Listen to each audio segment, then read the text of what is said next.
నమస్తే, welcome to Indian political league. నా పేరు స్వప్న. ఐపీఎల్ సిరీస్ మళ్ళీ ప్రారంభిస్తున్నాము. తెలంగాణ రాష్ట్ర రాజకీయాలు ఒక్కసారిగా వేడెక్కుతున్నాయి. ఎన్నికలు దగ్గరికి వచ్చేసాయి. కొండా సురేఖ, కొండా మురళి దంపతులు ఎప్పుడూ కూడా పార్టీలకు అతీతంగా తెలంగాణ రాజకీయాల్లో కీలక పాత్ర పోషిస్తూ వచ్చారు. ఏ సందర్భం వచ్చినా కూడా మనసు విప్పి గుండె విప్పి మాట్లాడడం కొండా దంపతులకి మనం ఆనవాయితీగా కూడా చూస్తూ వచ్చాము. అండ్ విశేషం ఏంటంటే ప్రతి సందర్భంలో ఏదో ఒక సంచలన నాటకీయ పరిణామం చోటు చేసుకోవడం. ఈసారి తెలంగాణలో ఆశించినట్టుగా, ఎక్స్పెక్ట్ చేసినట్టుగా టికెట్ రాకపోవడంతో భంగపడ్డ కొండా సురేఖ మళ్ళీ గుండె విప్పి మాట్లాడారు. ఏం జరుగుతోంది తెలంగాణ రాష్ట్ర సమితిలో, తెలంగాణ రాజకీయాల్లో ఏం జరుగుతోంది, ముందు కొండా సురేఖ గారి వ్యూహం ఎలా ఉండబోతోంది మాట్లాడదాం ఐపీఎల్లో. సురేఖ గారు నమస్కారం. కొంచెం తేరుకున్నారా, కోలుకున్నారా, ఎలా ఉన్నారు? ఇంకా కొంచెం షాక్లోనే ఉన్నాము అసలు. ఎందుకంటే అన్ఎక్స్పెక్టెడ్, ఎవరు ఊహించండి. అది మేమే కదా, రాష్ట్ర ప్రజలు కూడా ఎవరు ఊహించండి. ఇంకా టైం పడుతుంది కొంచెం. అంటే ఇది అన్ఎక్స్పెక్టెడ్ అంటే పూర్తిగా మీరు ఎక్కడ ఇట్లా ఇండికేషన్ కూడా రాలేదు మీకు? ఎక్స్పెక్ట్ చేయలేదు అసలు మాకు ఇండికేషన్. అంటే కాకపోతే ఏమంటే కొంచెం ఈ మధ్యలో అంటే మేము టైం అడుగుతూ ఉన్నాం, అసలు ఇవ్వకపోవడము అట్లా కొంచెము అన్నది. కానీ మామూలుగా ఏదో వాళ్ళకి బిజీలో ఉండొచ్చులే అట్లా అని అనుకున్నాము. పర్టికులర్గా మనల్ని టార్గెట్ చేస్తున్నారు అనే అనుమానం మాత్రం ఎక్కడా కూడా మాకు రాలేదు. అందుకని మేము బాగా నమ్మాము అసలు చెప్పాలంటే. అంటే టార్గెట్ చేస్తున్నారు అని ఎట్లా కన్క్లూడ్ చేసుకున్నారు? అంటే ఇది కేవలం మీ పేరు అనౌన్స్ చేయలేదు, జరిగిన పరిణామం అది. అంటే మొత్తము మాకు ఫోన్ చేయడము, టికెట్ గురించి అడగడము. కేటీఆర్ గారు 2 అడిగారు కదా, మరి 2 వీలు పడదని చెప్పమన్నారు సారు. ఒక భూపాలపల్లి మాత్రం కుదరదు, ఈస్ట్లో పెట్టుకోమన్నారు. మళ్ళీ మీరు ఎట్లా మీ పాపని ఎంటర్ చేయాలనుకుంటున్నారు కాబట్టి ఒకవేళ అవసరమైతే నేను డ్రాప్ అయినా చేస్తాను అనేటువంటి మాట కూడా మీరు అన్నారు కదా, మరి అది కూడా ఆలోచించుకోమన్నారు. ఇవన్నీ అడిగారు. అంటే 1 డే ఆలోచించుకొని మా ఫ్యామిలీతో కూర్చొని ఆలోచించుకొని చెప్తాను అన్నాను. మర్నాడు అంటే 45 మినిట్స్ తర్వాత మళ్ళీ ఫోన్ చేశాడు చెప్పమని. అంటే ఇంకా ఈయన లేరు, మా హస్బెండ్ లేరు, వరంగల్ నుంచి వస్తున్నారు, వచ్చాక మాట్లాడుకుంటామన్నారు. సరే రేపు చెప్పండి అక్క అని పెట్టేశాడు. తెల్లారి మాకు ఫోన్ చేయడానికి కుదరలేదు. మర్నాడు ఎట్లాగో వీళ్ళు క్యాబినెట్ సమావేశం ఉంది, నేను సీఎం గారు అట్లాగో కొన్ని పనులు పెండింగ్ ఉన్నాయి, వెళ్దాం వీలుంటే చేయించుకుందామని అక్కడికి వెళ్ళాను. వెళ్ళి ఆయన ఉన్నాడేమో అని చూస్తే లేడన్నట్టు. ఇంకెట్లాగో లేడు, మళ్ళీ ఇన్ఫర్మేషన్ ఇవ్వకపోతే బాగోదని ఫోన్ చేసి మాట్లాడాను తనతోటి.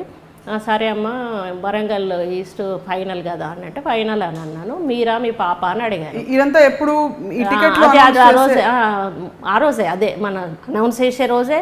మళ్ళీ మనకు ఇది గవర్నమెంట్ కూడా వీళ్ళు విత్డ్రా చేసుకున్నారు కదా, అది ఆ రోజే క్యాబినెట్ అయిపోయింది. క్యాబినెట్కి కాకముందే ఇంకా ఆయన వస్తాడు అని వెళ్ళాను నేను.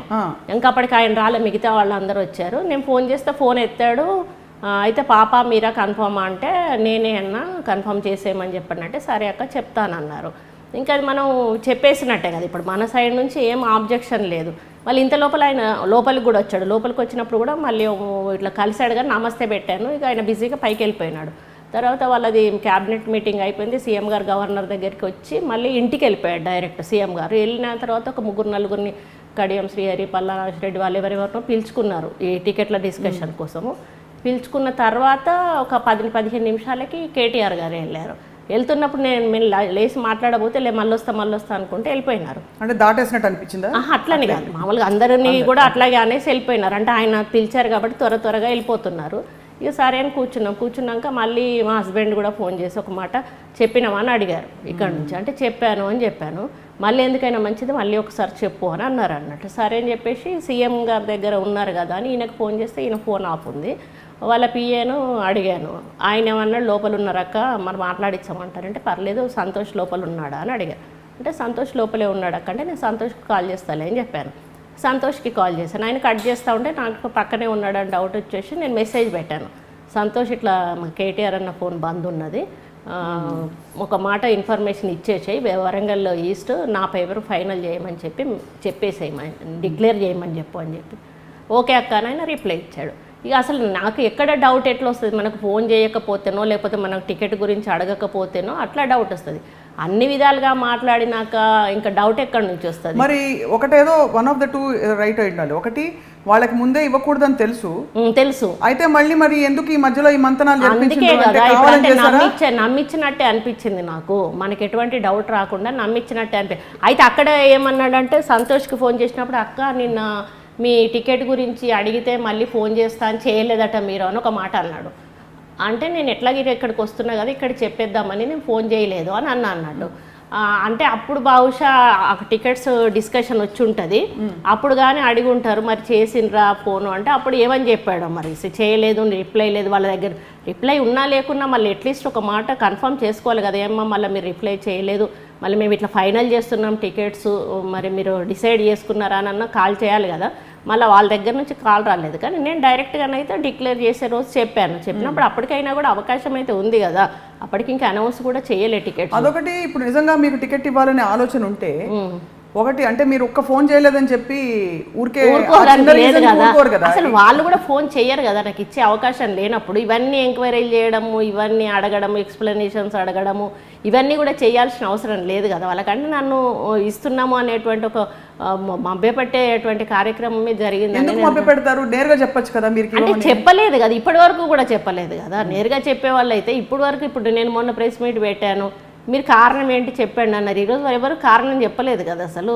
అని వాళ్ళు కారణం చెప్పడానికి ఏముంది లేదు ఎక్కడ కూడా. మీరు తొందరపడి ప్రెస్ మీట్ పెట్టారని నొచ్చుకున్నట్టు ఏమైనా వార్తలు వచ్చాయి? అసలు ప్రతి ఒక్కరు కూడా అప్రిషియేట్ చేశారు. అసలు కేవలం మన తెలంగాణ సైడ్ నుంచే కాదు, ఆంధ్ర సైడ్ నుంచి కానీ, నా నియోజకవర్గం కాదు, అన్ని ఈవెన్ గజ్వేల్ నుంచి కూడా, గజ్వేల్ నుంచి, నిజామాబాద్ నుంచి, ఇప్పుడు ఎవరైతే సిరిసిల్ల నుంచి వాళ్ళు ప్రాతినిధ్యం వహిస్తున్నటువంటి సిద్దిపేట నుంచి, అన్ని జిల్లాల నుంచి కూడా నాకు ఫోన్స్ వచ్చాయి. మీరు నిర్ణయం మంచిదక్క, మంచి పని చేశారు, మీ పొలిటికల్ లైఫ్ను మీరైతే ఆగం చేసుకోలేరు కదా, కంపల్సరీ మీరు తీసుకున్న నిర్ణయం మంచిది. అందులో ఉండి డిక్లేర్ చేయకపోయి ఉంటే ఇప్పుడు మాది ఎట్లుంటుంది?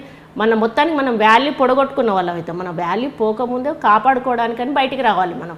ఎందుకంటే ఇప్పుడు ఒక రీజన్ తోటి వచ్చాం, మన రీజన్ లేకుండా ఆయన టికెట్ అనౌన్స్ చేసినాక మనం వచ్చి ఉంటే అది మన తలపొగరైతుంది. కానీ ఈరోజు వాళ్ళు అనౌన్స్ చేయలేదు కాబట్టి ఈరోజు మనలాంటి వ్యక్తిని వాళ్ళు కావాలని అవాయిడ్ చేయడము అనేది స్పష్టంగా ప్రజలకు అర్థమైపోయింది. అందుకని ఈరోజు ప్రతి ఒక్కరు కూడా అప్రిషియేట్ చేశారు. మీరు ఒక మాట అన్నారు మొన్న, పొమ్మన లేక పొగబెట్టారు. అంతే కదా, పొమ్మన లేక అంటే నన్ను నెక్స్ట్ క్యాబినెట్ వస్తుంది, క్యాబినెట్లో కంపల్సరీగా కేటీఆర్ గారిని, అంటే ఎంపీ ఎలక్షన్ల వరకు అయితే కేసీఆర్ గారు ఉంటారు ముఖ్యమంత్రి, ఆ తర్వాత ఎంపీ ఎలక్షన్స్ కేసీఆర్ గారు వెళ్తారు, కేటీఆర్ గారిని ముఖ్యమంత్రిని చేస్తారు. అంటే కేటీఆర్ గారికి ఏంటంటే ప్రశ్నించే తత్వం తన వెనకాల చుట్టుపక్కల ఉండకూడదు అనేది ఉందేమో అని అంటే నాకు అనిపిస్తుంది. ఎందుకంటే ఆయన కొంచెం హెడ్ వెయిట్ మనిషి, ఆయన చెప్పింది ఆయన విన్నదే చెప్పింది అని నడవాలనేటువంటి ఒకలాంటి ఆలోచన ఉన్నటువంటి. అట్లా నేను ఒకవేళ గెలుస్తాను అనుకోండి, మళ్ళీ ఇక ఈసారి ఇవ్వకపోతే ప్రజలు ఎవరు కూడా ఊరుకోరు. 5వసారి గెలిచినాక కూడా మంత్రి పదవి అది ఇచ్చినప్పుడు తన క్యాబినెట్లో ఉండాల్సి వస్తుంది. అటువంటి ఫీలింగ్ అంటే ఈ మధ్యలో కూడా మాకు కాన్స్టిట్యున్సీ వైజ్గా కూడా ఆయన మున్సిపల్ కార్పొరేషన్ మినిస్టర్ కాబట్టి కొన్ని చోట్ల మాకు క్లాషెస్ వచ్చాయి. ఎందుకంటే ఒక్క కుండా సురేఖ గారి మీద వచ్చాయి కాబట్టి నా మెంటాలిటీ ఆయనకి ఎక్స్పోజ్ అయింది. లేకపోతే నాకు అసలు నాకు ఏ మధ్యలో ఎక్కడ కూడా మాటలు లేవు. మామూలుగా ఒక ఇష్యూలో మాకు వరంగల్ ఈస్ట్ లో ఓసిటీ అనేటువంటిది ప్లేస్ ఉంటుంది, ఆ ప్లేస్ ఓపెన్ ప్లేస్ అన్నట్టు. అక్కడ ప్రతిసారి కూడా దసరా ఉత్సవం కూడా ప్లేస్, అది దసరా ఉత్సవాలు అవన్నీ కూడా పెద్ద ఎత్తున జరుగుతాయి. అసలు ఇక అక్కడ వేరే ఓపెన్ ప్లేస్ అంటూ వరంగల్ ఏరియాలో లేనే లేదు. దాన్ని వీళ్ళు ఏం చేశారంటే కూడా చైర్మన్ గారు మేము ఆక్షన్ పెడతాము అని చెప్పి పెట్టారు. మా హస్బెండ్ ఉండి అది ఆక్షన్ పెడితే ఎట్లా, అసలు ప్లేసే లేకుండా అయిపోతుంది అని చెప్పి అంటే ఆయన ఏం చెప్పాడు, ఇక్కడికి వచ్చేసి ఈయనకి మమ్మల్ని బెదిరిస్తున్నారు మురళి గారు, అమ్మకుండా మళ్ళీ వాళ్ళ మధ్యలో ఒక ప్రైవేట్ ల్యాండ్ ఉంది, ఆ ల్యాండ్తో పాటు ఈ ల్యాండ్ అంతా ఆక్రమించుకోవడానికి వాళ్ళు అది కుట్ర చేస్తూ ఉన్నారు అని చెప్పి అట్లా ఈయనని ఫీడ్ చేశాడు అన్నట్టు. ఫీడ్ చేసినాక నేను మామూలుగా ఫోన్లు ఎత్తారు, వీళ్ళు ఫోన్లలో మాట్లాడారు ఇట్లాంటి ఇష్యూస్. అయితే ఒకసారి అసెంబ్లీలోనే కలిసినప్పుడు నేను పక్కన పోయి కూర్చున్నా, నేనే వెళ్ళి కూర్చున్నా, చెప్పండి అక్క అని అన్నాడు. అంటే ఏం లేదు అని అంటే ఆ ల్యాండ్ ఇష్యూనేనా అని అన్నాడు. అంటే అవును అని అన్నా. లేదు అదే మాకు కలెక్టర్ గారికి చెప్పేసి ఓపెన్ యాక్షన్ పెట్టేయమని స్ట్రిక్ట్గా ఇన్స్ట్రక్షన్స్ ఇచ్చేశాడు. ఇస్తే నేను కలెక్టర్ గారికి ఎన్నిసార్లు ఫోన్ చేసినా కూడా లేదమ్మా మినిస్టర్ గారు పర్ఫెక్ట్ అంటే దాని మీద చాలా ఇంట్రెస్టెడ్గా ఉన్నారు, కంపల్సరీ చేయాల్సిందే అంటే నేను మాట్లాడతానులేండి అని. ఇక్కడ ఇట్లా అసెంబ్లీ నడుస్తుంది. పక్కన కూర్చోగానే ఏమన్నారంటే అసలు ఎందుకు ఆపాలి, దేనికోసం ఆపాలి, ఆపాల్సిన అవసరం ఏమున్నది, ఆపడానికి అంత మీకేమో ఇంట్రెస్టు, అని అట్లే అసలు మామూలుగా ఒక ఎమ్మెల్యేతో మాట్లాడే పద్ధతిగా మాట్లాడలేదు ఆయన. మాట్లాడేసి అసలు నా కనీసం నా నుంచి మళ్ళీ ఏం రిప్లై వస్తుంది అది కూడా వినకుండా టక్కుమని లేచి వెళ్ళిపోయి తన ప్లేస్లో కూర్చున్నాడు. అసలు నేను చాలా హర్ట్ అయ్యా ఆ రోజు. హర్ట్ అయినాక తర్వాత మళ్ళీ మర్నాడు ఏం చేశానంటే అసలు నేను కావాలని వెళ్ళి పక్కన కూర్చున్నాను. కూర్చొని నేను అన్నాను, ఏంటన్నా ఇది కరెక్ట్ అనిపిస్తుందా మీకు? అసలు మీరు ఏం తెలుసుకొని మీరు నన్ను ఆ విధంగా మాట్లాడాల్సి వచ్చింది? జరిగిన విషయం ఏంటి? వాళ్ళు ఏం ఫీడ్బ్యాక్ ఇచ్చారు? మీరు వాస్తవాలు తెలుసుకున్నారు? అసలు అక్కడ మీరు అనుకుంటున్నారు మేము కబ్జా పెట్టడానికి గిట్లా అది చేసి ఉంటామని మీరు అనుకుంటున్నారు. కానీ ఎవరైతే ఆ మధ్యలో ఉన్నటువంటి వ్యక్తి ఉన్నాడో ఆ వ్యక్తి ప్రైవేట్ అతన్ని మేము పోలీస్ స్టేషన్లో పెట్టించాము. ఆయన చుట్టుపక్కల ల్యాండ్ ఆక్రమించుకోవడానికి ట్రై చేస్తే మేము పోలీస్ స్టేషన్లో పెట్టించాము 2 సార్లు. మీరు కావాలంటే తెలుసుకోండి, ఆ ల్యాండ్ను కాపాడడానికి మేము ప్రయత్నం చేస్తూ ఉంటే మీరు ఈ విధంగా చెప్పడం అయితే కరెక్ట్ కాదన్న. ఇంకోటి అన్నాను, మీరు ఎదిగే లీడరు మీరు ఈ విధంగా ఎవరో చెప్పిన మాటలు పట్టుకొని ఒక సీనియర్ ఎమ్మెల్యేని ఒక లేడీని పట్టుకొని మీరు ఈ విధంగా మాట్లాడడం కరెక్ట్ కాదు. నిన్న మీ బిహేవియర్ నాకు నచ్చలేదు, నేను చాలా హర్ట్ అయ్యాను. ఇక ముందైనా కూడా ఇట్లాంటివి చేసేటప్పుడు కొంచెం వెనుక ముందు తెలుసుకొని మంచి చెడు తెలుసుకొని మాట్లాడండి అన్న అని అక్కడ ఒకటి అన్న. అదొకటి. తర్వాత మళ్ళీ మా కాన్స్టిట్యున్సీలో మామూలుగా డెవలప్మెంటల్ వర్క్స్ ఏమన్నా ఉంటే పెట్టండి పెద్ద ఎత్తున అని చెప్పేసి కలెక్టర్ గారు ఫోన్ వచ్చిందంట. పెడదాం మేడం అంటే సరే అని చెప్పేసి నేనే హైదరాబాదు తెలంగాణ భవన్కి వెళ్ళి ఆయనతో టైం తీసుకున్నాను. అక్కడ వయసులో ఎవరో కలుస్తున్నారు, ఆయన ప్రోగ్రామ్ ఉందని వాళ్ళ పిఏ చెప్తే నేను డైరెక్ట్ అక్కడికి వెళ్ళిపోయాను. అక్కడ టైం ఇచ్చాడు, 1/2 అవర్ 45 మినిట్స్ కూర్చున్నాము. మొత్తం కాన్స్టిట్యున్సీలో జరిగే గొడవలన్నీ చెప్పాను. ఇట్లా ఎవరో అంటే వేరే వాళ్ళని నేనే ఎగేశాడు, అంటే 4-5 అంటే సారయ్య ఎక్స్ మినిస్టర్ ఆయన మా కాన్స్టిట్యున్సీలో నా మీద ఓడిపోయిన అతన్ని ఆయనని జాయిన్ చేసుకున్నారు. ఇప్పుడు గుండు సుధారా అని చెప్పి ఆమె నాకు వ్యతిరేకం చేసింది, ఆమెను జాయిన్ చేసుకున్నారు.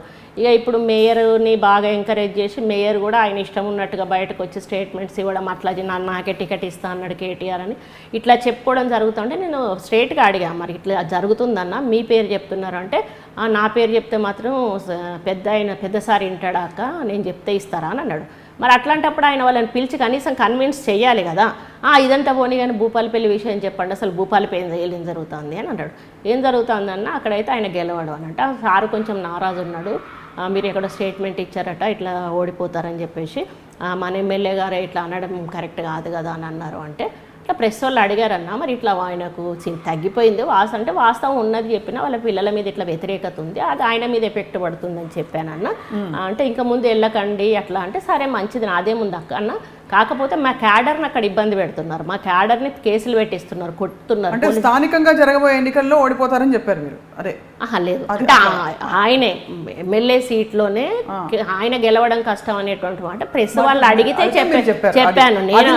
అది నచ్చలేదు, చెప్పకూడదు కదా అని అన్నారు సీఎం గారు అని అన్నారు. అన్నట్టు అన్నాక నేనన్నా ఇట్లా జరిగిందన్న, ఆయనను గెలిపించింది మురళి గారు ప్రచారం చేసి, మన వాళ్ళను ఎవరైతే ఆయన వెనక తిరిగి గెలిపించారో వాళ్ళందరినీ మురళి మనుషులని ముద్ర వేయడము, కొట్టడము, పోలీస్ స్టేషన్లలో పెట్టడము, కేసులు పెట్టడము ఇట్లాంటివి చేస్తున్నప్పుడు వాళ్ళు బాధపడుతుంటే మేము ఎట్లా చూస్తూ ఊరుకుంటామన్నా, మా క్యాడర్ని మేము కాపాడుకోవాలి, అందుకని మేము ఉన్నామనేటువంటి ధైర్యాన్ని ఇవ్వడానికి మేము వెళ్తున్నాము అని అంటే ఇవన్నీ ఇట్లా జరుగుతున్నాయో ఇవన్నీ సార్కి తెలియదు కావచ్చు అని అన్నాడు. అంటే ఇప్పుడు మీకు చెప్తున్నాను కదన్నా, ఇవన్నీ సార్ దృష్టికి తీసుకెళ్ళండి, మాకేం ఇంట్రెస్ట్ లేదు, కానీ వాళ్ళందరినీ ఆయన అట్లా ఇబ్బంది పెట్టడం అయితే కరెక్ట్ కాదు కదా అన్న. అదొకటి. మళ్ళీ మొన్న ఒకటి ధర్నా చౌక్ మనకి ఇక్కడ ముస్లిమ్స్ ఒకటి ఇక్బాల్ మినార్ గురించి ఒకటి గొడవ అయింది వరంగల్లో. ఇదంతా ఇప్పుడు అనిపిస్తుందండి ఇవన్నీ రిమైండ్ చేసుకుంటాను, అంటే ఆయన కారణాలు ఏంటి అంటే ఇవన్నీ కూడా మనసులో పడుంటాయేమో అని నాకు అనిపిస్తుంది. కానీ నాకు ఒక డౌట్ అడుగుతాను చూడండి, ఇప్పుడు ఒకవేళ నిజంగానే మీరు ఎక్కడ మళ్ళీ గెలిస్తే ఈసారి మీకు మంత్రి పదవి ఇచ్చి మళ్ళీ మీరు ఒక స్ట్రాంగ్ ఫోర్స్గా తయారయ్యి క్లాషెస్ వస్తాయని వాళ్ళు ఫీల్ అయితే కేటీఆర్ గారి ద్వారానే మీకు ఎందుకు ఆ మాట కబురు అంపుతారు? భూపాలపల్లి ఓకేనా, అదోకేనా, ఇదోకేనా? ఆయన కబురు అంపలేదు, నేను వెళ్ళి కలవడానికి అంటే అదే కరెక్టే, అది కరెక్టే. వేరే వాళ్ళ చేత చేయించదు కదా, ఊరికే మొదలు పెట్టాలంటే ఆయనే వాడుకుని చేయరు కదా. సో ఇది ఆలోచించారా? ఒకవేళ గ్యాప్ వచ్చిందేమో, మిస్అండర్స్టాండింగ్ వచ్చిందేమో, అట్లాంటి ఏమీ ఆలోచన రాలేదు.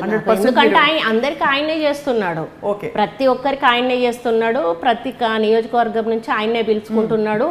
వేరే మా వరంగల్లోనే డోర్నకల్ నియోజకవర్గంలో ముగ్గురు అంటే రెడ్డి నాయక్ గారు వాళ్ళ కూతురు సత్యవతి వీళ్ళ ముగ్గురిని కూడా పిలుచుకొని కూర్చోబెట్టి సముదాయించారంట. అదే నేను అనుకున్నా, మరి వాళ్ళని సముదాయించినప్పుడు నా నియోజకవర్గంలో సమస్య చెప్పినప్పుడు నా నియోజకవర్గం కూడా సముదాయించి చెప్పాలి కదా.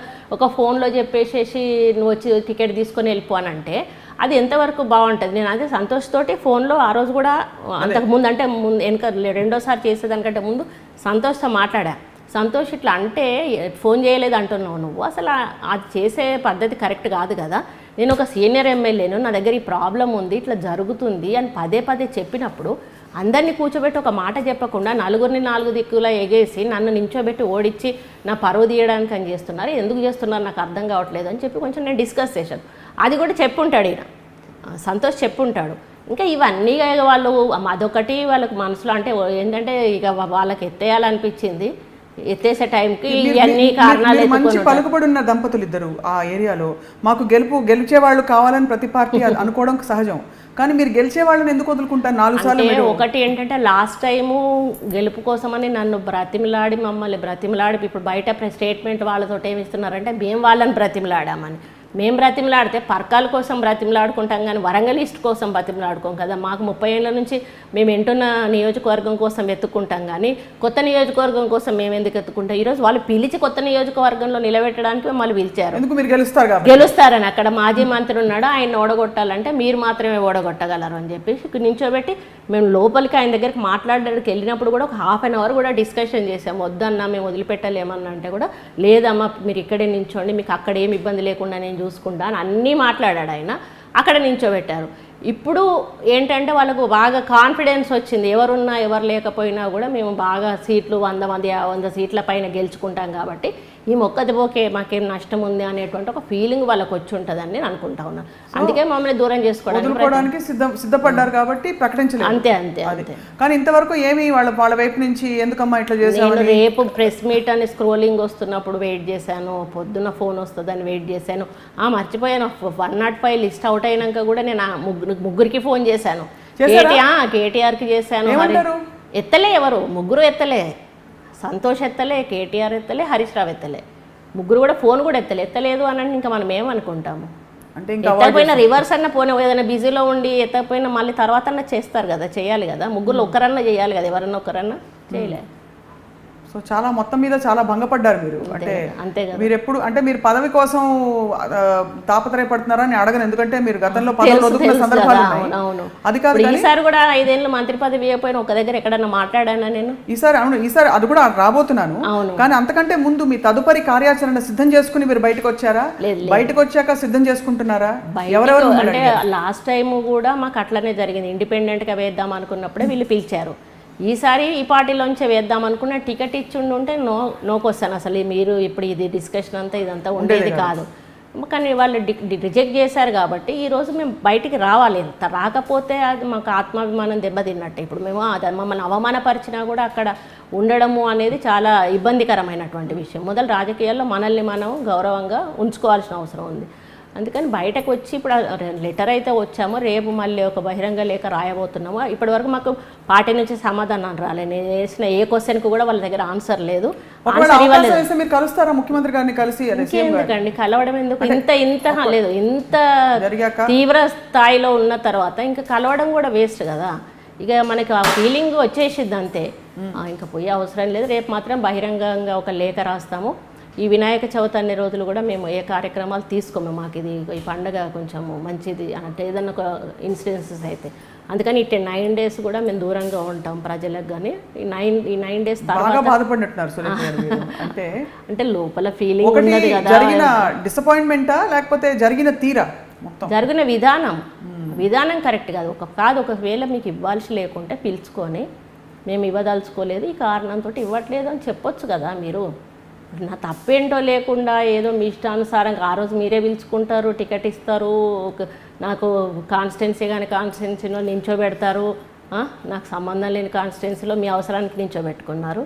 ఈరోజు మళ్ళీ ఏ కారణం లేకుండా ఎందుకు నన్ను పక్కన పెట్టేశారు? ఒక మాట చెప్పండి సురేఖ గారు, ఇది విశ్లేషకులు అడుగుతున్న ప్రశ్న. మీరు కుటుంబంలో 3 టికెట్లు అడిగారని? లేదు, వాళ్ళు మాకు జాయిన్ అయినప్పుడు ఆయన హామీ ఇచ్చింది, నాకు ఎమ్మెల్యే టికెట్ ఇస్తా అన్నారు, మా హస్బెండ్కి ఎమ్మెల్సీ ఇస్తా అన్నారు, నాకు మంత్రి పదవి ఇస్తా అన్నారు. అంటే నాకు ఆ 3 పదవులే కదా అవి. ఆ 3 ఒకటైతే నాకు ఇవ్వలేదు కదా, మంత్రి పదవి ఇవ్వలేదు. దానికి బదులు మేము 2వ టికెట్ అడిగాము. 2వ టికెట్ కూడా అడగలేదండి. పార్టీ పరంగా ఇట్లా ఎదురుగా కూర్చొని మేము ఎవరిని అడగలేదు, అసలు మేము అడిగిన సందర్భమే లేదు. బయట మీడియా పరంగా నేను మాట్లాడిన మాటలు వాళ్ళ దృష్టికి పోయినాయి అంతేగాని అది కూడా నేను మీడియాలో చెప్పేది కూడా ఎట్లా చెప్పానంటే అక్కడ ప్రజలు మా పాపను కోరుకుంటున్నారు, రావాలని ఇష్టపడుతున్నారు. ఒకవేళ మీరు సిట్టింగ్ ఎమ్మెల్యే మధుసూదనాచారికి ఇవ్వొద్దని డిసైడ్ అయినప్పుడు ఒక 4 ఆస్పిరెంట్లు ఉంటే అందులో మా పాప కూడా ఒక ఆస్పిరెంట్ ఉంటుంది. మీరు ఏదైతే వెరిఫై సర్వేలు చేపిస్తారో సర్వేల ప్రకారమే మీరు ఇవ్వండి అని చెప్పా. అంతేగాని మీరు మధుసూదనాచారిని తీసేసి మా పాపకి ఇవ్వండి అని కూడా నేను ప్రెస్ మీడియా పరంగా అడగలేదు. మీడియా పరంగానే అది కూడా మీకుండే స్థానిక ప్రాబల్యం వల్ల, మీకుండే బలమైన ఆలోచనలు, మీ ఇండిపెండెంట్ విధానం వల్ల ఎక్కడైనా ఇది ఒక అసమ్మతి సగగా తయారవుతుంది మన ఈ వ్యవహారం అంతా కూడా అనే ఒక ఆలోచన కానీ భావన కానీ అధినేతకి కలిగించే విధంగా ఏమైనా జరిగాయి? లేదు. అంటే వీళ్ళది ఇండిపెండెంట్ గా ఇంకొక వేరుకుంపటి అవడానికి అన్ని ఎట్లా చేస్తాం? వేరుకుంపటి ఇప్పుడు వేరుకుంపటి చేయాలంటే ఒక లీడర్షిప్ ఉండాలి. ఫ్యామిలీ అంతా కలిసే ఉన్నాక మేము వేరుకుంపటి పెట్టి వేరే వాళ్ళని ఎట్లా తీసుకెళ్తాం? ఇప్పుడు మేమైతే మా వెనకాల 10 మంది ఎమ్మెల్యేలను తీసుకుపోలేం కదా, అట్లా ఎట్లా జరిగే ఛాన్సే లేదు కదా. సో ఇది పూర్తిగా కేవలం జరిగిన చిన్న చిన్న ఇన్సిడెంట్స్ మీరు చెప్పారు. అది తర్వాత మీకు ఇప్పుడు మీ అవసరం వాళ్ళకి లేదని అంతే, అది కూడా అనుకోని ఉంచవచ్చు వాళ్ళు. అంతే, వాళ్ళకి ఒక ఈగోయిజం ఉంది అంతే. ఇప్పుడు మేము గెలుస్తాం కళ్ళు మూసుకొని ప్రజలు మాకు బాగా ఓట్లు వేస్తారు అనేటువంటి ఒక మైఫిల్లో ఉన్నారు వాళ్ళు. ఇప్పుడు ఈ 4 సంవత్సరాల్లో ఈ కొన్ని సంవత్సరాల్లో మీకైన ఇంటరాక్షన్ ముఖ్యమంత్రి గారితో ఎప్పుడు మీరు అడిగే అవకాశం రాలేదా? అడగలే అసలు. మంత్రి పదవి గురించి కానీ అంటే అసలు అవకాశం వచ్చిందా? అడగలే అసలు. నేను ఎప్పుడూ అడగలే. ఆయనే 1-2 సందర్భాల్లో అన్నాడు, ఎప్పుడన్నా కూర్చొని ఎప్పుడన్నా అనుకోకుండా కలిసి కూర్చున్నప్పుడు ఇస్తా అమ్మా, ఇస్తా, నీకు తప్పకుండా న్యాయం చేస్తా అట్లా అన్నాడు. పర్లేదన్నా అని అట్లా అనే వదిలేసేవాళ్ళం కానీ మీరు ఎందుకు ఇవ్వరు అనేది పట్టుబట్టినటువంటి సందర్భం అయితే లేదు. ఎట్లా ఉండేది ఆయనతో వ్యవహార శైలి అంతే మొత్తం? అంటే ఆయన మంచిగా ఉండేవారా లేకపోతే? బాగానే ఉండేవారు. కలిస్తే బాగానే మాట్లాడేవారు, కలవడమే కష్టం అంతే. కలిసారంటే ఎంతసేపు అయినా కూడా కూర్చునే వాళ్ళు, మాట్లాడేవాళ్ళు. మేము ఒక్కరం కాదు, 10 మంది కూర్చున్నా కూడా 10 మందిని గంట కానీ 2 గంటలు కానీ కూర్చోబెట్టి మాట్లాడుతూనే ఉండేవాళ్ళు. అట్లా అని మీరు ఎందుకున్నారు లేండి వెళ్ళిపోండి అట్లా మాట్లాడడం అనేది ఏం లేదు. కానీ కలవడమే కొంచెం కష్టంగా ఉండేది ఆయన. ఇంత పెద్ద అంటే ఒక సంచలనంగా ఏర్పడిన తెలంగాణ రాష్ట్ర సమితి వీళ్ళ ప్రభుత్వం ఎక్కడ మహిళల జాడ లేకపోగా మీ వంటి బలమైన మహిళ ఉండి కూడా ఎందుకు నాకు ఇవ్వట్లేదనే ఆలోచన మీకు కలిగి ఉంటుంది కదా, ఎందువల్ల అని మీ అంచనా, మీ అనాలిసిస్ ఏంటి చెప్పండి. అంటే నాకు తెలిసినంత వరకు రేపు అంటే మంత్రివర్గ ప్రమాణ స్వీకారం అనగా నైటు మా జిల్లా వాళ్ళందరూ కూడా వెళ్ళి మా మీద ఏదో కొంచెం అంటే చెప్పితే ఆపారనేది తెలుసు. కానీ మేము జాయిన్ అయ్యే రోజు కూడా చెప్పాము, అన్న మా మీద ఇట్లా వ్యతిరేకత చెప్పేవాళ్ళు చాలామంది ఉంటారు, అది దయచేసి నమ్మకండి. రాజశేఖర రెడ్డి గారి దగ్గర కూడా అదే పనిగా చెప్పేవాళ్ళు. అంటే లేదమ్మా అట్లాంటిది నమ్మం. తర్వాత చాలా రోజుల తర్వాత మేము అసలు వెళ్ళడం మానేస్తే మళ్ళీ ఒక రోజు ఎప్పుడో పిలిపించుకున్నారు, ఒక 1 ఇయర్కి అట్లా మంత్రివర్గం అయిపోయినాక. అప్పుడు కూర్చోబెట్టుకొని చెప్పారన్నట్టు, ఇట్లా జరిగింది, తప్పు జరిగింది, ఏదో ఒకటి న్యాయం చేస్తాలేండి అని అట్లా చెప్పారు. అంతే తప్పితే మేము ఎప్పుడు కూడా మళ్ళీ ఎందుకు చేయలేదు అనేటువంటి మాట అడగలేదు. చైర్మన్ తీసుకోమన్నారు, ఏదన్నా తీసుకోమంటే స్టేట్ చైర్మన్ అంటే నాకు అవసరం లేదు, వద్దు అని చెప్పాను, నాకు ఇంట్రెస్ట్ లేదని చెప్పాను. అంటే అది ఇది అయ్యే వరకు అది తీసుకోండి అన్నట్టుగా ఏదైనా చేసేవారు మళ్ళీ అది ఇచ్చినాక మనకు ఇది ఇచ్చేసాం కదా అని అంటారు. అది అవుతుంది కాదు, దాంతో మనకు వచ్చేది కూడా ఎక్స్పెక్ట్ చేశారు మీరు. అంటే ఏ మంత్రి పదవి ఇస్తే బాగుండేదని మీరు అంటే సమర్థవంతంగా మీరు నిర్వర్తించడానికి అట్లా ఏమన్నా? నాకు ఏది ఇచ్చినా కూడా నేను చేయగలను. మంత్రి పదవి చేశారు. అవును, నాకు అట్లేం లేదు. నాకు సబ్జెక్ట్ ఏదైనా కూడా త్వరగా నేను గ్రహించగలుగుతాను, ఏదైనా కూడా నేను వాటి మీద నిర్ణయాలు కూడా తీసుకోగలుగుతాను. నాకు అంత పవర్ ఉందనేది నాకైతే విశ్వాసం. సో ఇంత జరుగుతున్న క్రమంలో మీ వారు మురళి గారు మీకు ఏం సలహా ఇచ్చారు? ఎలా మీకు అంటే ముఖ్యంగా ఈ ఎపిసోడ్లో మా ఆయనను బాగా అప్రిషియేట్ చేయాలి. ఎందుకంటే మా ఆయన మామూలుగా చాలా ఇట్లాంటి వాటిలలో వెంటనే డిసప్పాయింట్ అవ్వడం కానీ, కొంచెము ఇరిటేట్ అవ్వడం కానీ అట్లాంటివి చేస్తూ ఉంటారు. ఈ పార్టీలో ఉన్నాం కాబట్టి 4 సంవత్సరాలు కూడా ఆయన అసలు ఏమాత్రం కూడా ఆవేశానికి లోను కాకుండా చాలా ప్రశాంతంగా ఏమీ మాట్లాడకుండా ఉన్నటువంటి వ్యక్తిగా ఉండిపోయినాడు. అది కొంతమందికి ఎదుటి వాళ్ళకు కూడా అసలు కొండమురళి ఇంకోసారిలాగా మారిపోయాడు అనేటువంటి ఫీల్ని కలిగించే విధంగా ఆయన ఉన్నాడు నిజంగా చెప్పాలంటే. అది కూడా కొంత మాకు మైనస్ అయింది, ఎందుకంటే ఆయన హార్ష్గా ఉండడం అట్లా ఉన్నప్పుడే ఆయనకు ఒకలాంటి పేరు అట్లా ఉండేది. కానీ వరంగల్కి వచ్చిన తర్వాత ఇప్పుడు అంటే ఇట్లాంటి వాళ్ళు ఎదురుగా మాట్లాడడానికి కూడా అమ్మో ఈయన గురించి మాట్లాడాలా అని అటువంటి కొంచెం ఆలోచించేవాళ్ళు. కానీ ఇప్పుడు ఎవరు పడితే వాళ్ళు కూడా మాట్లాడేటువంటి అవకాశం ఈ పార్టీ చేయబట్టి వచ్చింది. ఎందుకంటారు అంటే అంటే మనమేం మాట్లాడతలేం కదా, మనం ఏది పడితే అది మాట్లాడి ఉంటే వాళ్ళకు కొంత భయం ఉంటుంది. మనం మాట్లాడమే మానేసాం కదా, మాట్లాడడం మానేసిన వాళ్ళకి ఎదుటి వాళ్ళకి అవకాశం ఇచ్చినట్టు. అంటే బాగా క్వైట్ అయితే అయిపోయాం కదా.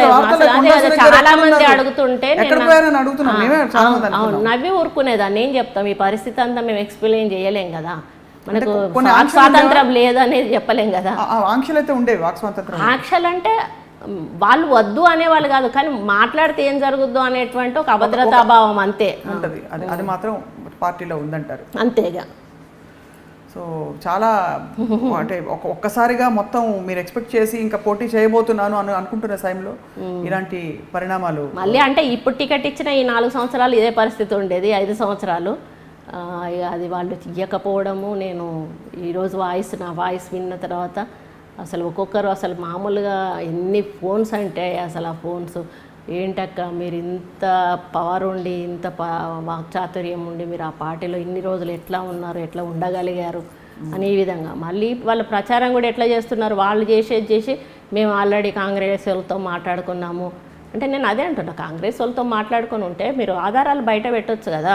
ఇప్పుడు కాంగ్రెస్ వాళ్ళతో మాట్లాడుకొని పోవాలని చెప్పేసి ఇవన్నీ మా మీద పుట్టిస్తున్నారంటే మీరు టికెట్ ఇస్తే నేను పోయి ఉంటే మీరు అనాలి. మీరు టికెట్ ఇవ్వరు, కారణమేమో నా మీద నెట్టేస్తారు, మీరే మాట్లాడుకొని బయటికి పోతున్నారు అని చెప్పేసి. ఇదేమన్నా అసలు ఒకదానికొకటి అతికే విధంగా ఉండాలి కదా ఒక మాట చెప్తే. అంటే న్యాయంగా మీరు అనేది ముందు వాళ్ళు చెప్పాలి అసలు టికెట్ ఇవ్వలేదు. ఇప్పుడు ఆమె ఆల్రెడీ కాంగ్రెస్ వాళ్ళతో టచ్లో ఉంది, అటు పోయేదానికి ప్రయత్నాలు చేస్తూ ఉంది కాబట్టి మేము టికెట్ ఆపామని చెప్పాలి. ఇప్పటికైనా కూడా మరి ఆ పార్టీ నుంచి చెప్పాలి కదా. కానీ ఇంకా అసలు అర్థం కాని విషయం ఏంటంటే ఒకవేళ ఇవ్వద్దు అని అనుకుంటే సైలెంట్ గా ఉండి ఉండొచ్చు. ఫోన్లు చేయాల్సిన అవసరం రెండు కష్టము ఒకటి ఇస్తామని ఆశ కల్పించి మనం ఆలోచింపజేసి ఏం ఆలోచించి అలా చేస్తుంటారా అని ఒక కలుగుతుంది. అంటే వాళ్ళ మైండ్ లో ఏం నడుస్తుంది, నిజంగా ఇద్దాం అనుకుని ఆ టైంలో ఉండి తర్వాత ఏమన్నా వచ్చిందా ఇబ్బంది లేదు, ఆ టైం నుంచే వాళ్ళు వద్దనుకున్నారు కానీ ఇప్పుడు గొడవ అయిపోతుంది అనుకున్నారు. అదంతా అసలు నాకు ఆలోచనకు వస్తలేదు నిజంగా చెప్పాలంటే. మామూలుగా అసలు మనం కొంచెమన్నా ఏదన్నా విషయం జరిగితే దాని గురించి కొంచెం అనలైజ్ చేసుకోగలుగుతాం, కానీ ఈ విషయంలో మాత్రం ఏ రకమైన అనలైజ్ చేసుకోలేకపోతున్నాను నేను. అన్నిటికంటే మించి అఫ్ కోర్స్ ఇంత ప్రెస్ మీట్ జరిగింది అదే కదా అవుతుంది. కనీసం అంటే మధ్యవర్తులు ఎవరో ఉంటారు కదా రాజకీయాల్లో. అదే నేను అంటున్నా, మరి మీకు బాధ అనిపించినా మీ కొడుకు ఇబ్బంది అనిపించినా ఎవరో ఒక పద్మాదేవేందర్ రెడ్డితోటో ఇంకెవరో మహిళలతో అన్నప్పుడు కనీసం ఫోన్ చేపించి ఏమక్క కొంచెం ఉండండి ఏదన్నా ఉంటే మాట్లాడుకుందాం, ఆ ప్రెస్ మీట్ దాకా పోవడం ఎందుకని కనీసం ఒక మాట చెప్పించవచ్చు కదా. అంటే వాళ్ళకి ఆ ఉద్దేశం లేనట్టే కదా, కన్విన్స్ చేసే ఉద్దేశం లేనట్టే కదా, వాళ్ళకి అర్థమైపోతుంది కదా. సో అయితే మీరు ఎక్కడ ఇప్పుడు మాట్లాడుకోలేదు అయితే కాంగ్రెస్లో కానీ ఎవరు మిమ్మల్ని పిల్లలు? అంటే వాళ్ళు ప్రయత్నాలు చేస్తారు కానీ ఇప్పటివరకు అయితే మేమైతే ఎవరితో మాట్లాడలేదు. ఎవరెవరు చేశారు ప్రయత్నాలు? అంటే మా హస్బెండ్కు అన్ని పార్టీల నుంచి వస్తున్నాయి, ఎక్కడెక్కడో అంటే చిన్న చిన్న పార్టీలు ఉంటాయి కదా, వీళ్ళు వాళ్ళు అనకుండా ఏదో అన్ని ఇది అది అనకుండా అందరూ చేస్తూనే ఉన్నారు. అందరికీ మాకు పర్లేదు, ఇప్పుడు ఏం మాట్లాడము మేము. వినాయక చవితి అయిపోయే వరకు మేము ఎవరిని కలవం మాట్లాడమని అదే మాట చెప్తా ఉన్నాం, కలవం కూడా. ఇప్పుడు మీ వారి ఎమ్మెల్సీ ఇదేమిటి పరిస్థితి ఏమిటండి? అంటే ఇప్పుడు తనైతే యునానిమస్గా గెలిచారు, ఓట్ల ద్వారా గుర్తు ద్వారా ఓట్లు వేయించుకొని గెలిచింది కాదు, బీఫామ్ అయితే సబ్మిట్ చేశారు. అది ఎట్లా ఉంటుంది అనేది మనం లీగల్గా ఒపీనియన్ తీసుకోవాలి. నేను అడిగేది ఏంటంటే వాళ్ళు ఎమ్మెల్యేలను జాయిన్ చేసుకున్నప్పుడు అయితే వాళ్ళు రాజీనామాలు చేయించలేదు, వాళ్ళకైతే ఆ నైతిక హక్కు లేదు. ఒకవేళ మోరల్ వాల్యూస్ పాటించాలి అని మేము అనుకున్నప్పుడు మేమేం చేయాలా అని మేము ఆలోచించుకోవాలి. వాళ్ళు డిమాండ్ చేస్తే మేము చేసేది కాదు, అది అనకూడదు అనే నైతిక హక్కు లేదు వాళ్ళకి. అది మేము లీగల్గా చూసుకుంటాం, అది ఇంకా నాకు ఐడియా లేదు. అది కానీ కొంతకాలం అలా కొనసాగచ్చు మీ వారు ఎమ్మెల్సీగా. కొనసాగొచ్చు. వాళ్ళైతే డిస్క్వాలిఫై చేసే అధికారం ఉంటే మాత్రం వాళ్ళు నవలపాలు అవ్వడం ఎందుకు అని అంటే వాళ్ళని డిస్క్వాలిఫై చేయాల్సిందే కదా. ఆ ఎమ్మెల్యేలు ఎవరైతే వేరే గుర్తు మీద గెలిచి వచ్చి మీ పార్టీలో ఉన్నారో వాళ్ళను డిస్క్వాలిఫై చేయమని డిమాండ్స్ వచ్చినా కూడా మీరు చేయలేదు కదా. అట్లా చేస్తే వాళ్ళే తప్పులో పడతారు. కాకపోతే ఇప్పుడు ఇక పాపనా మా హస్బెండ్ అనేది కూడా ఇంకా డిసైడ్ కాలేదు. ఒకవేళ తను భూపాలపల్లి నుంచి ఉంటే మీకు ఎందుకు అంటే ఇంకా పాప వెంటనే రాజకీయాల్లోకి రావాలనే ఉత్సుకత ఎందుకు ఉందంటే బికాస్ అంటే తను ఇంట్రెస్ట్ ఉండేది ఉన్న 30 years ఉన్నాయి. కానీ ఈ మధ్యలో జరుగుతున్న రాజకీయాలు చూసినాక అది కూడా కొంచెం ఒక అడుగు వెనక్కి వేసింది. అమ్మో ఇటువంటి రాజకీయాలు వచ్చాయి అంటే ఎవరెవరిని ఏం మాట్లాడుతున్నారు అసలు మంచి మర్యాద అసలు ఏమన్నా ఉన్నాయా అనేది అది కొంచెం వెనకడిగేసింది. దానికి మొన్నటి వరకు బాగా ఉండే చూస్తున్నాం. ఇంకా తన మా హస్బెండ్ అనేది నేనైతే ఇక ఈస్ట్లో కన్ఫర్మ్గా. సో మీరిద్దరూ మీరు మీ పాప కానీ మీరు మీ వారు కానీ డిసైడ్ చేసుకుంటారు నేను మాత్రం కంపల్సరీ. మీరు మాత్రం కంపల్సరీ ఇండిపెండెంటా లేకపోతే ఎనీ అదర్ పార్టీ ఎవరు ఎందులోకి పోతామా అనేది ఇంకా మాక్సిమం అయితే ఇప్పటివరకు ఇండిపెండెంట్ థాట్ లోనే ఉన్నాము. తర్వాత మనకు ప్రజల అభిప్రాయాల మేరకు మెజారిటీ ప్రజలు ఏది కోరుకుంటే దాన్ని ఆమోదిస్తారు. మీ నియోజకవర్గంలో మీరు ఇంత ఈ ఒత్తిళ్ల మధ్య గత కొన్ని సంవత్సరాల్లో మీరు అభివృద్ధి పనులు చేయగలిగారా? వాస్తవంగా దాంట్లో నేను ఎక్కడ కూడా తప్పుపట్టాను. ఎందుకు అనంటే మాకు అదృష్టం ఏంటంటే ఉప ఎన్నికలు కడియం శ్రీహరి గారు రాజీనామా చేసి ఎంపీ ఉప ఎన్నికలు వచ్చాయి. అప్పుడు తప్పనిసరి పరిస్థితుల్లో గవర్నమెంట్ ఏది అడిగితే అది శాంక్షన్ చేసేసింది. అప్పుడు నేను మ్యాక్సిమం వర్క్స్ చేసుకున్నాను. మళ్ళీ ఆటోమేటిక్గా ఇది వచ్చేసింది. ఇది ఇక్కడ కార్పొరేషన్ ఎలక్షన్స్ అయినప్పుడు మావి కూడా అయినాయి కదా, వరంగల్ కార్పొరేషను. అప్పుడు కార్పొరేటర్ల కోసం అని చెప్పి అప్పుడు కొంత ఫండ్ సీఎం గారి దగ్గర నుంచి డైరెక్ట్ తీసుకున్నాము. మళ్ళీ 300 crores ఎవ్రీ ఇయర్ బడ్జెట్లో పెడతామన్నారు కదా, అది కూడా పెడుతున్నారు. ఇప్పుడు 3 నెలల నుంచి 900 కోట్లు. అందులో కూడా నా పార్ట్ ఏదైతే ఉందో నేను తీసుకొని నేనైతే మ్యాక్సిమం 90% వరకు కూడా అభివృద్ధి చేశాను. అక్కడ అందులో ఎక్కడ కూడా లోపం లేదు. మీరు ప్రజలు కాన్ఫిడెంట్ గా మీరు ఎక్కడున్నా ఇండివిజువల్ గా ప్రజల్లో మాత్రం ఒకవేళ నాయకులలో పార్టీకే కట్టుబడి ఉంటాం, పార్టీ ఆలోచనలకే కట్టుబడి ఉంటాం అని నాయకులు వెనక తగ్గినా కూడా ప్రజలు మాత్రం 100% నాకు సపోర్ట్ చేస్తారనే విశ్వాసం నాకున్నది. 1-2 ప్రశ్నలు సురేఖ గారు. మీరు బాగా ఆత్మపరిశీలన చేసుకోవడం మీకు అలవాటు ప్రతి సందర్భంలో. లాస్ట్ టైం కూడా మీరు మంత్రి పదవికి రాజీనామా చేసినప్పుడు నేనేమన్నా తప్పు చేశానా అని ఆలోచిస్తారు. కాబట్టి ఇదొక ఈ పార్టీ వ్యవహార శైలి మీకు ముందే కొంచెం అవగాహన ఉంటుంది. కేసీఆర్ గారు కొంత ఆయన చెప్పినట్టు నడుచుకోవాలని చెప్పి ఎక్కడైనా నేను అడ్జస్ట్ అయి ఉంటే బాగుండు అనే ఆలోచన వచ్చింది? అస్సలు లేదు ఎక్కడా కూడా. అంటే లేదు నేను తొందరపడ్డానని, లేకపోతే కాస్త ఆగితే బహుశా చెప్పేవారేమో మరుసటి రోజు. మీకు క్లియర్ అయిపోయింది పిక్చర్ అయితే? ఎక్కడ మనసు ఇది లేదు. మీరు మురళి గారు కొంత రెబెల్ స్టార్స్ ఇద్దరు కొంచెం మీ ఆత్మాభిమానం కొద్దిగా భంగం కలిగి చేసినా కూడా అడ్జస్ట్ అవ్వరు. జాయిన్ అయ్యే రోజు చెప్పింది కూడా అదే కదా. జాయిన్ అయ్యే రోజు కేటీఆర్ గారికి ఒకటే మాట చెప్పాము. కేటీఆర్ గారు అన్నారు, నాన్నగారు అందుబాటులో ఉన్నా లేకపోయినా నన్ను కలవండి, నాకు ఫోన్లు చేయండి, ఏదున్నా నేను చూసుకుంటాను అన్నారు. కానీ ఆ రోజు నుంచి ఆయన ఎప్పుడూ మాకు అందుబాటులో లేడు, మాకు కలవలేదు. కానీ ఆ రోజు మేము ఒకటే మాట చెప్పామన్నా, మాకు ఏదున్నా లేకున్నా కూడా ఆత్మగౌరవం ముఖ్యం, ఆత్మాభిమానం ముఖ్యం. ఈ రెండింటికి ఎక్కడ భంగం కలిగినా కూడా మేమైతే ఊరుకోమని ఇదే మాట ఆయనతో మాట్లాడిన రోజు కూడా అన్నా. ఎక్కడైతే తెలంగాణ భవన్లో మాట్లాడినో ఆ రోజు కూడా అన్నాను, నేను ఏదైతే అన్నానో అదే రిపీట్ అవుతుందన్నా, ఇది కూడా ఒకసారి మీరు ఆలోచించుకోండి అన్న. ఇప్పుడు అదే జరిగింది. వాళ్ళు ఇప్పుడు ఎట్లుందంటే మెడబట్టి బయటికి గెంటలేక గెంటినంత పని చేశారు. అంతే, గెంటడం ఒకటే తక్కువ అన్నట్టే కదా. ఇప్పుడు మీరు ఇవ్వలేదు అంటే ఇక నువ్వేం చేసుకో అంటే వాళ్ళు నన్ను ఏమనుకున్నారా అనేది ఒకటి నాకు అర్థం కాలేదు. అట్లా చేస్తే నోరు మూసుకొని పడి ఉంటుంది అనుకున్నారా, ఏమనుకున్నారు అని నాకు అర్థం కాలేదు. ఎందుకంటే పోయినా పర్లేదు అనుకున్నారా? పోయినా పర్లేదంటే పోయినా కూడా నోరు మూసుకొని పోం కదా. ఇంత అన్యాయం చేసినాక ఎందుకు నోరు మూసుకొని పోతాము? ఏం చెయ్యదు, బయటికి పోయి ఏం చేయలేదు అనుకున్నారా, లేకపోతే అందులోనే నోరు మూసుకొని పడి ఉంటుంది అనుకున్నారా? నాకు అర్థం కాలేదు.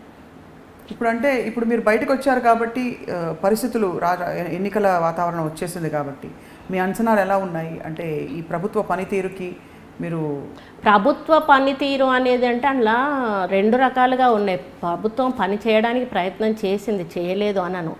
అన్నీ సక్సెస్ కావు ప్రభుత్వ ప్రయత్నాలన్నీ కూడా. ఇప్పుడు మొన్న సభతోటి చాలా బాగా మైనస్ వచ్చింది జనాలలో. ప్రగతి నివేదన సభ చాలా గ్రాఫ్ పడిపోయింది. ఎందుకంటే అంత పెద్ద ఎత్తున చేస్తామని చెప్పి జనాలను ఇబ్బంది పెట్టి అక్కడ దాకా తరలిచ్చిన తర్వాత ప్రజలకు ఏం మెసేజ్ ఇచ్చాడు అనేది ఒకటి బాగా పోయింది. అక్కడ ఏదో వరాల జల్లులు కురిపిస్తాడు అని ఎంప్లాయీస్ ఎక్స్పెక్ట్ చేశారు, అన్ఎంప్లాయీస్ ఎక్స్పెక్ట్ చేశారు. ప్రజలు కూడా ఇంకా మాకేమన్నా సంక్షేమ పథకాలు చేస్తారని ఎక్స్పెక్ట్ చేస్తారు. అది చాలా ఫ్లాప్ అయిపోయింది. అదొకటి జరిగింది. ప్లస్ ఈ రైతు బంధు పథకం ఒకటి కూడా నాకు అది అంటే ఎందుకు నచ్చలేదు అంటే అది చేయాల్సిన పథకమే, కానీ ఎకరం అరెకరం ఉన్న రైతుకు ఇస్తారు, 100 ఎకరాలు ఉన్న రైతుకు కూడా ఇస్తున్నారు. మీరు 100 ఎకరాలు ఉన్న రైతుకు 4 లక్షలు వస్తాయి, అరెకరం ఉన్న రైతుకు 2000 వస్తాయి. నేను అన్నాను 5 ఎకరాలో 4 ఎకరాలో కట్ ఆఫ్, 10 ఎకరాలో కట్ ఆఫ్ పెట్టేసి అంతవరకు ఉన్న రైతులకు ఇచ్చి మిగతా వాళ్ళకి ఈ పథకం వర్తించదు అంటే వాళ్ళకు పెట్టిన డబ్బు కూడా వీళ్ళకి 4000 ఇచ్చే చోట 5000 6000 ఇంకొక 1000-2000 ఎక్కువ ఇచ్చి ఉండుంటే అది ఇంకా మంచిగా ఉండేది కదా. ఇంకొక స్కీమ్ ఒకటి ఉంది, జ్యోతిరావు పూలే అని చెప్పేసి ఒకటి ఉంటుంది. ఆ జ్యోతిరావు పూలే స్కీమ్లో 20 lakhs అన్నట్టు. అది 20 lakhs బయట దేశాలలో పోయి చదువుకోవడానికి. ఒక వ్యక్తికి మీరు 20 లక్షలు పెట్టి బయట దేశంలో చదివిపిస్తే ఆ పిల్లోళ్ళు అబ్బాయో అమ్మాయో అక్కడే జాబ్ చూసుకుంటారు, వాళ్ళు అక్కడే సెటిల్ అయిపోతారు. వాళ్ళు ఇక్కడ మన తెలంగాణకు మళ్ళీ ఏమి ఇస్తారు, వెనక్కి ఏమి ఇవ్వలేరు కదా. ఆ 20 లక్షలు ఇక్కడే పెడితే నిరుపేదలకు ఏదన్నా ఇంకొక కార్యక్రమం చేసి 1 లక్ష ఇచ్చే కాడ కళ్యాణ లక్ష్మి ఇంకొక 10,000-20,000 వాళ్ళకి ఎక్కువ ఇచ్చి ఉంటే అది ఒక బాగుంటది కదా. ఇట్లా కొంత ఇప్పుడు అవసరం లేదు. మీరు ఓకల్ గా చెప్పేవారంటే అంటే పథకాల విషయంలో ఎప్పుడు చెప్పే అంటే మామూలుగా మేము ఎమ్మెల్యేలం ఎప్పుడైనా కూర్చున్నప్పుడు జనరల్గా డిస్కస్ చేసేదాన్ని, కానీ మంత్రులతో కానీ సీఎం గారితో కానీ రాజశేఖర రెడ్డి గారు ఉన్నప్పుడు అట్లా ఓపెన్గా మేము డిస్కస్ చేసేవాళ్ళం, కానీ ఈ పార్టీలో ఎప్పుడు కూడా అట్లా డిస్కస్ చేసిన సందర్భాలు ఎట్లా ఉండదండి ఇప్పుడు వాతావరణం? ఇప్పుడు కూడా అంత తలుచుకుంటారు రాజశేఖర రెడ్డి గారిని అంటే కంపారిజన్ గుర్తొస్తుంది కదా. ఇప్పుడు మనం ఒక ముఖ్యమంత్రిని ఈయన ఈ విధంగా చేసినప్పుడు ఆయన అట్లా చేసేవాడే. ఇప్పుడు ఆయన ఏమన్నా అంటే ఆంధ్ర ఆయన అట్లా అని తీస్తారు, కానీ అప్పుడు ఆంధ్రప్రదేశ్ ముఖ్యమంత్రిగా ఉన్నప్పుడు ఆయన ఎట్లా ఉండేవాడు, మేము అందరం కలిసి ఎమ్మెల్యేలుగా ఉన్నప్పుడు ఒక ముఖ్యమంత్రి అనేవాడు ఎట్లున్నాడో చూసాము. ఈవెన్ చంద్రబాబు నాయుడును కూడా చూసాము. ఆయన కూడా రెస్పెక్ట్గా మేము వెళ్ళంగానే రిసీవ్ చేసుకునేవాడు, రిప్రజెంటేషన్ తీసుకునేవాడు, సరే అంత అలా ఊపేవాడు. పని అవ్వడం అవ్వకపోవడం తర్వాత మొదలు ఎమ్మెల్యేలను కలవాలి, రిప్రజెంటేషన్ తీసుకోవాలి, దాన్ని ప్రభుత్వ పరంగా ఏదన్నా యాక్షన్ ఉంటే తీసుకోవాలి. అట్లాంటివి కూడా చాలా వరకు ఇక్కడ జరగలేదు వాస్తవంగా. ఇక్కడ ఆ ప్రజాస్వామ్యం లేదు, డెమోక్రసీ లేదు. ప్రజలను కలిసేది కూడా ఎక్కడ లేదు కదండి. ఇప్పుడు ప్రజలను ముఖ్యమంత్రిని ప్రజలు స్వయంగా రాజశేఖర రెడ్డి గారు ఉన్నప్పుడు రోజుకు 2000 మంది అయినా కలిసేవాళ్ళు ఆయనని. ఇట్లా వరుసగా నించుంటే ఫస్ట్ ప్రజలను కలిసిన తర్వాతనే ఆయన ఈ డెలిగేట్స్ ఎవరైనా ఉంటే వాళ్ళ దగ్గరికి వచ్చేవాళ్ళు. అది అయిపోయినాక లోపల హాల్లో చాలామంది అంటే 1 2 3 4 అట్లా రూమ్స్ ఉండేటివి, విఐపీస్ అట్లా వాళ్ళందరినీ కలుసుకున్న తర్వాత అట్లీస్ట్ 2.5 hours ఆ క్యాంపులోనే గడిపిన తర్వాత ఆయన సెక్రటేరియట్కి వచ్చేవాడు. సెక్రటేరియట్ కూడా ఆఫీసే ఆయనకి మామూలుగా 10 to 5 కంపల్సరీ 10 to 5 ముఖ్యమంత్రి గారు కంపల్సరీ ఉండేవాళ్ళు. లంచ్ టైంలో ఒక 10 నిమిషాలు అట్లా పడుకునేటోడు. లంచ్ అయిపోయినాక కరెక్ట్గా 3 to 4 ఎమ్మెల్యేలకు టైం పెట్టేవాడు. ఆ 3 to 4 ఎమ్మెల్యేలు ఎంతమంది వస్తే అంతమందిని కూడా మొత్తం వాళ్ళ పిటిషన్స్ తీసుకునేవాడు, ఎండార్స్ చేసేవాడు, పిఏలకు ఇచ్చేవాడు. అయ్యేదైతే వెంటనే వాళ్ళని జీవోలు ఇష్యూ చేయమనేవాడు, లేదా సర్క్యులేషన్ అంటే సర్క్యులేషన్ పెట్టేవాడు.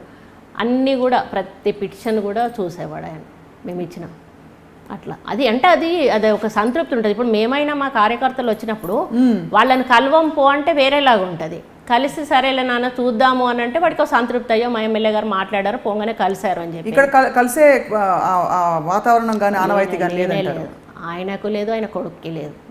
కొడుకు చుట్టూ తన అనుకునే ఒక 10 మంది ఉంటారు, ఆ 10 మంది ఎప్పుడు ఉంటారు, ఆ 10 మందికే అవైలబుల్ ఉంటాడు ఆయన. ఈవెన్ ఐఏఎస్ ఆఫీసర్స్ కూడా మేము ఫోన్ చేస్తే చాలామంది లిఫ్ట్ చేయని వాళ్ళు ఉన్నారు.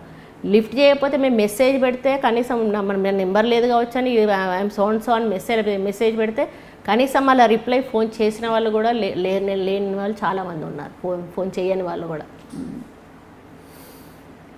సో మనం వైండప్ చేస్తూ సురేఖ గారు, మీరు జాయిన్ అయినప్పుడు ఏమనుకున్నారు? వాతావరణం ఎట్లా ఉంటుంది అనుకున్నారు? మంచిగా ఉంటుంది, మంచిగా అందరు మాట్లాడతారు, లేకపోతే మంచిగా మనకు ఒక ఇంపార్టెన్స్ వస్తుంది పార్టీలో, లేదు అంటే ఒక కీలకమైన సీనియర్గా ఉండి ఒక వ్యక్తితో మాట్లాడినప్పుడు అనలైజ్ చేసుకుంటాము. ఇప్పుడు నన్ను మాట్లాడతా మీరు నా ఫీలింగ్స్ను మీరు స్టడీ చేయగలుగుతున్నారు. అట్లాగే ఆయనతో మాట్లాడినప్పుడు కూడా మేము చాలా ఇప్పటికైనా కూడా ఏంటంటే లంచ్ టైంకి పోతే లంచ్ తనతో పాటు కూర్చోబెట్టి చేపించుకుంటారు. అది వేరు. అది దానికంటే ముఖ్యము మాకు కావాల్సింది ఏంటి అంటే మేము టైప్ అడిగినప్పుడు ఇవ్వడము, మేము ఏదైనా సమస్య మీకు చెప్పాలనుకున్నప్పుడు వినడము, ఏదైనా రిప్రజెంటేషన్ ఇచ్చినప్పుడు దానికి మీరు స్పందించడము, అవి ముఖ్యం. కానీ మీతో కూర్చొని భోజనం చేస్తే మాకేమొస్తుంది, ప్రజలకేమొస్తుంది? కానీ ఎంతమంది వస్తే అంతమందికి మధ్యాహ్నం భోజనం పెట్టి ఇచ్చేస్తారు. అలవాటు ఉంది. కానీ అది మానుకొని ఇట్లాంటివి చేసుకుంటే బాగుండేది, ఇంకా కొంచెం దగ్గర అయ్యేవాళ్ళు ఎమ్మెల్యేలు. ఇప్పుడు నేనే కాదండి, టీఆర్ఎస్లో ఇప్పుడు ఉన్నటువంటి ప్రజెంట్ ఎమ్మెల్యేలు అందరిలో ఉన్నట్టు మన భావాలు ఇవి. వాళ్ళు ఎవ్వరు కూడా బయట చెప్పుకోలేదు, మేము షేర్ చేసుకున్నాం. ఇప్పుడు మొదటి ఎవ్వరు చెప్పుకోలేదు. అంటే 2001 నుంచి కూడా ఉన్నటువంటి వాళ్ళు కూడా ఉన్నారు ఇప్పుడు ఎమ్మెల్యేలుగా. వాళ్ళది కూడా ఇదే సేమ్ ఫీలింగ్. అసంతృప్తి ఉందంటారు. అసంతృప్తి లేదు, కలవరు, కలిస్తే బాగుండు, అట్లీస్ట్ ఒక గంట అన్న ఎమ్మెల్యేలకు టైం పెడితే బాగుండు, లేకపోతే వారానికి ఒకసారి అన్న పెడితే బాగుండు. అంటే ఏమో మరి అంటే జిల్లాకు ఒక వారం, నెలకు ఒకసారి ఒక జిల్లాకు వాళ్ళకు పెడితే బాగుండు. ఇట్లా రకరకాలుగా వాళ్ళ అభిప్రాయాలు. సో మొత్తం మీద మీరు ఎప్పుడు వార్తల్లోకి లాస్ట్ టైం మీరు ఎలాగే కొంచెం అంటే కాంట్రవర్షియల్గా వార్తల్లోకి రావడమే నాకు చాలా బాధాకరం ఉంది. మేము ఈ చేయని తప్పులకై మేము కాంట్రవర్షియల్ అయిపోతూ ఉన్నాము. అదే నా బాధ. అసలు నిజంగా మేము తప్పు చేసి బయటకు వచ్చి మాట్లాడితే అది పర్లేదు, కానీ ఎవరో చేసిన నిర్ణయాలకు ఎవరో తీసుకున్న దానికి ఈరోజు మేము ఈ విధంగా మాట్లాడి రావడం బాధగా. మీకు మురళి గారికి ఉండే ఇండివిజువల్ నేచర్ ఏదైతే ఉందో, అంటే ఆత్మాభిమానం, ఆత్మగౌరవం అని కొంచెం అంటే మీరు డెఫినెట్గా మీ సీనియారిటీకి కావాల్సిన గౌరవాన్ని, ఆ ఇంపార్టెన్స్ని కోరుకుంటారు. కాబట్టి మీకు యాక్చువల్లీ ఏ పార్టీలో అయినా సుదీర్ఘకాలం మనుగడ సాగించే ఆప్షన్ బెటర్ అంటారా? మీరు ఇండిపెండెంట్గా ఉండడం బెటర్ ఎప్పుడైనా ఫీల్ అవుతారా? అంటే ఇండిపెండెంట్గా అంటే ఒకటి ఏంటంటే ప్రజలు అంత ఈజీగా మనల్ని అబ్జర్వ్ చేసుకోలేరు. వాళ్ళల్లో ఒక మెంటాలిటీ ఉంటుంది అన్నట్టు. అంతే ఈ పార్టీ అనేటువంటి మెంటాలిటీ ఉంటుంది. ఈ పార్టీ మీద కోపం వస్తే ఆ పార్టీకి వేస్తారు, ఆ పార్టీ మీద కోపం వస్తే. కానీ ఇండివిజువల్గా అనేది కంటిన్యూస్గా మనం ఇవ్వరం కూడా మన పొలిటికల్ లైఫ్ని అయితే మనం డీల్ చేయడం చాలా కష్టం. అది అందుకే ఏదో ఒక నిర్ణయం తీసుకోవాల్సి వస్తూ ఉంది. చూడాలి ఎలా ఏ పార్టీలో మీకు హారతి పళ్ళం పెట్టి పిలుస్తారు. సో ఇప్పుడు ఎవరైనా ఎదురుపడితే టీఆర్ఎస్ సభ్యులు మీ తోటి అట్లేం లేదండి, నేను అందరినీ కలిపిపోతాను. కనిపించిన పలకరించి అడుగుతారా? ఓపెన్ గా అడిగేస్తాను. ఎందుకు తప్పేముంది? అడగడంలో తప్పే ఉంది. అడిగే హక్కు నాకుంది, చెప్పాల్సిన బాధ్యత వాళ్ళకు ఉంది. లేదక్క మీరు తొందరపడ్డారు, కొంచెం ఆగేటుండే, ఏదో ఒకటి అవుతుండే, ముఖ్యమంత్రి గారు సీఎం గారు చేస్తామని అనుకున్నారు, మీరు తొందరపడి అదైనా ఎందుకు చెప్పలేదని అడుగుతుండే కదా. అడుగుతాను కదా, ఫోన్లు ఉన్నాయి కదా, ఫోన్లలో చెప్పొచ్చు కదా.